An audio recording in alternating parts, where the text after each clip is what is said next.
Everyone, आज हम करेंगे the early years of Spenser's life. आज ये वीडियो थोड़ा लंबा होगा क्योंकि इसमें हमने कैम्ब्रिज ईयर्स भी पढ़ना है, उसके बाद हमने आयरलैंड भी पढ़ना है और इसमें आज हमने लास्ट ईयर्स भी पढ़ना है, तो ये थोड़ा लंबा वीडियो होगा। चलो स्टार्ट करते हैं इसको। Not much is known about Spencer's life. It is reasonably certain that he was born in London, probably in 1552. 1552. Although he himself came of poor stock, he may have been related to the Midlands noble family of Spencer, who had been made wealthy through sheep rearing, which, as we saw from the previous unit, was a growth industry in the 16th century. He was entered as a poor boy in Merchant Taylor's grammar school, where he would have studied mainly Latin, with some Hebrew, Greek, and music. The school was established in 1560 by the Guild of Tailors and was one of many founded by similar guilds across England at this time, following a modern humanism oriented education. Spencer matriculated from this school and joined Pembroke College in Cambridge University in 1569 as a sizar or poor scholar. As such, he had to undertake various odd jobs and manual tasks around the university in return for the education. This was also the year when his poetry was first published. These were translations from the biblical book of Revelation, four sonnets of the 16th century French poet ये नाम थोड़ा बेले, as well as translation of a French version of some epigrams by the Italian poet Petrarch. They prefaced an anti-Catholic prose tract and were probably commissioned by the chief author of the tract, the Flemish expatriate Jan van der Noot. He received his BA from Cambridge in 1573, left briefly because of an epidemic in 1574, then returned for his MA in 1576. During his stay in Cambridge, he was known to have been befriended by Gabriel Harvey, a witty, ambitious, but somewhat pedantic and devious fellow of Cambridge, from a similar social background to Spencer. The latter was to later celebrate their friendship in the figure of ये थोड़ा सा misprinted है, just wait. It is Hobinol in the Shepherdess calendar, जो कि लिखी गई थी Spencer के द्वारा 1579 में. What they shared apart from their literary pursuit was in an atmosphere of social mobility and opening possibilities. The ambitious expectation that this education would offer them rank and status. Now, Cambridge years and after. At Cambridge, Spencer picked up Italian, French, and past and contemporary English literature, along with a wide reading in the Greek and Latin classics. Alongside this, he read much in pagan mythology, divinities, ancient and contemporary philosophy, and pagan and English legends and folklore. It was a knowledge. It was a knowledge that provided the foundation for the kind of fusion of themes, forms, and generic styles that he attempted so successfully in his later poetry. He is known to have read Homer's Iliad, Virgil's Aeneid, Ludovico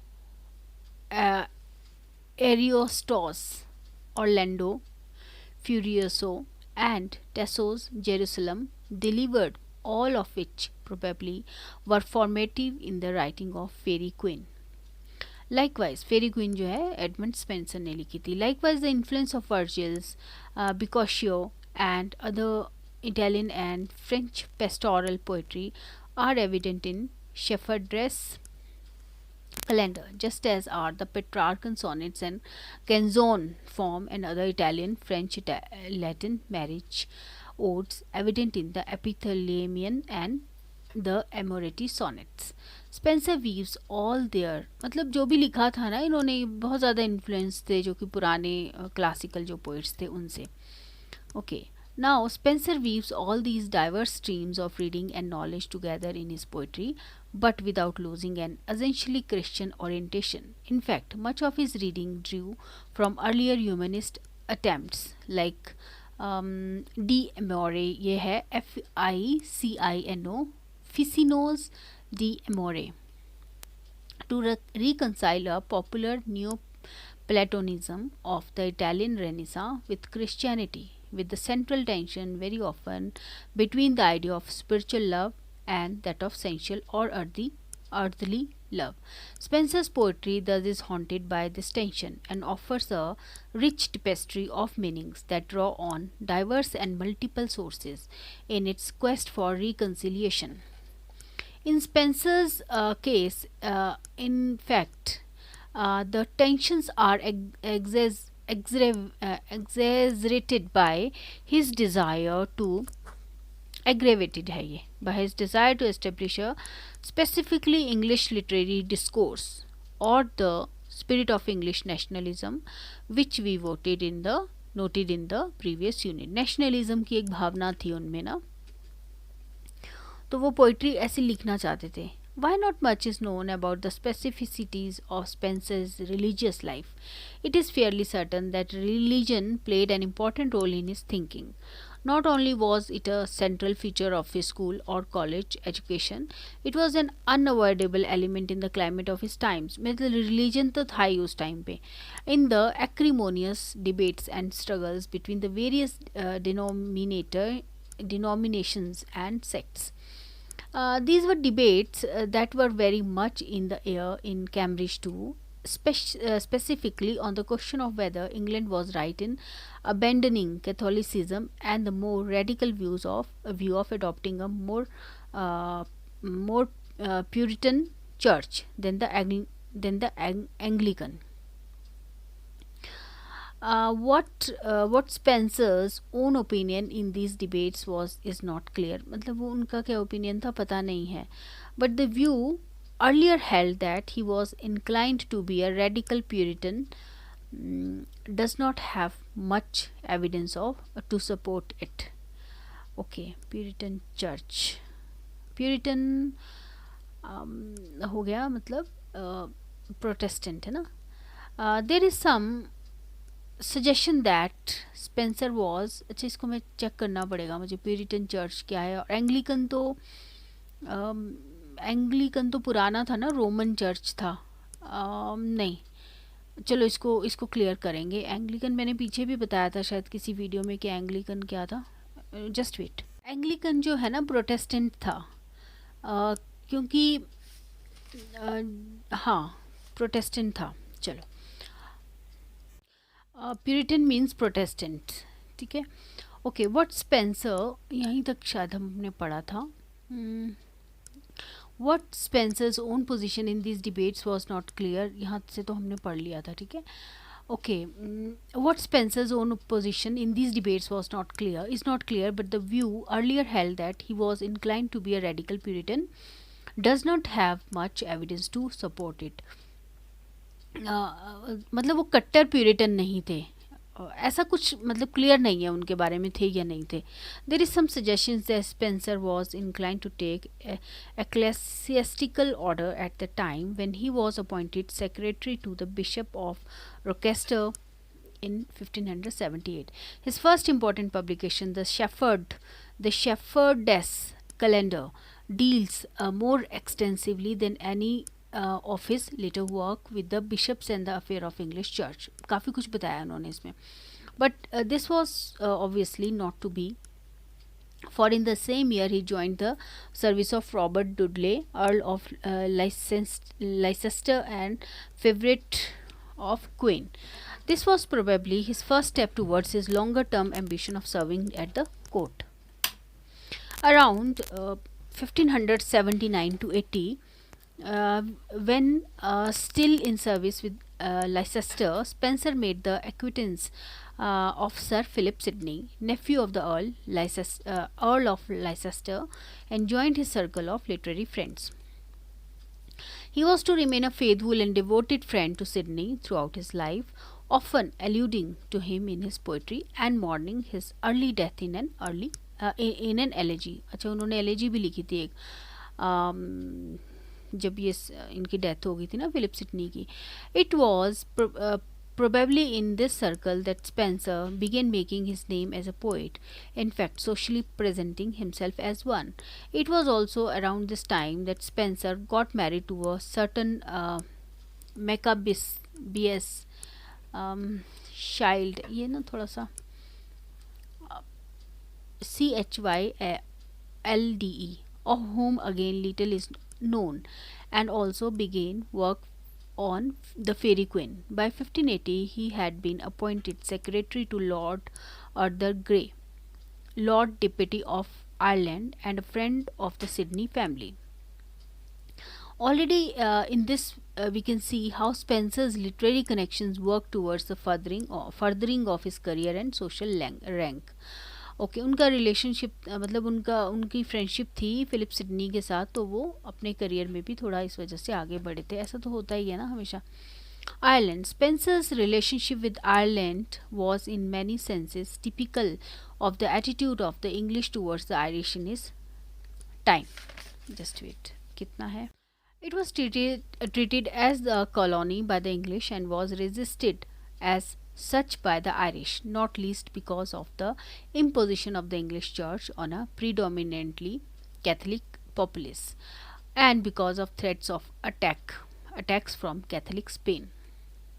Spencer's stay in Ireland as an administrator was therefore not without its risk. He, however, did not treat this stay as an exile. Rather, he became deeply involved with the country and its peoples, fascinated by its landscapes as much as troubled by its lawlessness. He, however, followed Lord Grey in imposing almost ruthless measures in his efforts to make the Irish accept English rule. His efforts in Ireland were to be well rewarded. The following year, 1581, Spencer succeeded the poet Lodowick Biscuit as clerk of the Chancery for Faculties, an office that channeled the dispensations of the Archbishop of Dublin, and in this sense was a key political post. He retained this post for several years until 1588. He also gained other favors, including control over forfeited land, which he may have profited from through land speculation. On leasing the small property of New Abbey, County Kildare, he was first designated gentleman, but went on to obtain a much larger estate in Munster. Repopulation of this province, scared as it was by war and starvation, was a primary goal for its administrators. Consequently, Spencer awarded large plantations to English undertakers who undertook to make them self-sustained by occupying them with Englishmen of various trades. In 1586, Spencer was assigned to Munster's Kilcolman Castle, about 25 miles to the north and west of Cork, with the task of repopulating it with English immigrants. By 1588, Spencer took over the 3,000-acre plantation of Kilcolman and was granted full lease of property in 1590. Through this, Spencer had evidently decided to rise socially and politically in Ireland, effectively a colonial land of opportunity rather than seek power and rank in London. His family was probably with him in Kilcoman at this time, although his wife may have died by then. She was definitely dead by 1594 when he married Elizabeth Boyle, मतलब second marriage की थी, whom he was to memorialize in the Amority sonnets and the Epithalamion. In his new situation, he, like other undertakers, faced stiff resistance from the local Anglo Irish aristocracy and did not have much success with the repopulation scheme. Nevertheless, it was here and in these conditions that Spencer wrote his greatest poetry. In 1589, he returned to England with a Walter relic, a favorite of the Queen, to present the first three books of the Fairy Queen to the Queen herself. They were warmly received and published the following year. His later poem, Colin Clouds come home again, जो 1595 में complete हुई थी, records Spencer sense of being a provincial innocent up against the sophistications of a center of power in this visit, and projects his own ideal of true love as an alternative. Helgerson noted that critic थे वो बोलते हैं कि it is in this poem that the poet presents himself specifically as poet rather than courtier. He is known to have spent some of this time in 1591, apart from a quick visit to Ireland, supervising the publication of his volume of collected poems. Complaints against नाम है ये poetry का poem का, along with another long poem, Defneda, Daphnada, perhaps to reinforce his claims to be first and foremost a poet. He returned to Ireland that year with a grant of an annual pension of £50 from the Queen, a princely sum in those days.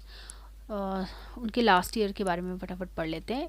In Ireland once more Spenser continued writing despite the pressures of his various duties and posts which were added to in 1594, where when he was appointed Queen's Justice for Cork, Cork. This was also the year of his passionate courtship and marriage to Elizabeth Boyle. The Amority and Epithalamion that celebrate this event are unique in the sonnets of English Renaissance in celebrating a successful love relationship rather than complaining, as was the fashion then, of failed and unrequited one. उस time पे fashion था कि failed relationship पे ज़्यादा बोला जाता था, लेकिन इन्होंने सक्सेसफुल रिलेशनशिप पे बात की थी, लव रिलेशनशिप पे. Spenser again travel to London shortly after, perhaps in hope of greater rewards. Now that he was privy to the PRIVY, to the Queen herself, perhaps just to supervise the publication of a series of poems including Colin Cloud, Astrophel. ये नाम है इनकी poetry के ना. Pastoral elegy upon the death of the most noble and valorous knight sir Philip Sidney, the Amoretti sonnets and Epithalamion. ठीक है, वो देखने आए थे, मतलब उनको ट्रैवल किया था उन्होंने लंदन इनकी पब्लिकेशन के लिए. Okay, which came out in 1596 with Fowre hymns and Prothalamion, Spencer's second commissioned marriage song. This was to be the last burst of publication of his poetry in his lifetime. 2 years later, he did publish a prose tract on the current Irish situation. But in the same year, there was an insurrection in Northern and Western Ireland which spread to Munster. Now Kilcolman was attacked and burned, forcing Spencer to refuge in Cork. Okay, although he was appointed to the important post of Sheriff of Cork at this point, he left Ireland for London, bearing dispatches from the governor of Munster to the Privy Council regarding the desperate situation there. He did not survive this visit and died the following year in London. He lied buried in Westminster Abbey, close to the grave of Geoffrey Chaucer. चलो जी, ये है कि उनकी position एक बहुत higher position में वो थे, उन्होंने पोएम्स भी लिखी और काफ़ी करियर कॉन्शियस थे वो, है ना. चलो, thank you so much. Next video में we are going to do the politics of Spenser's life in poetry. इसका तो बड़ा रिलेशन है, इनका पॉलिटिक्स तो उनकी लाइफ में था ही था. यही एक अभी हमें नेक्स्ट वीडियो में करना है. Thank you so much.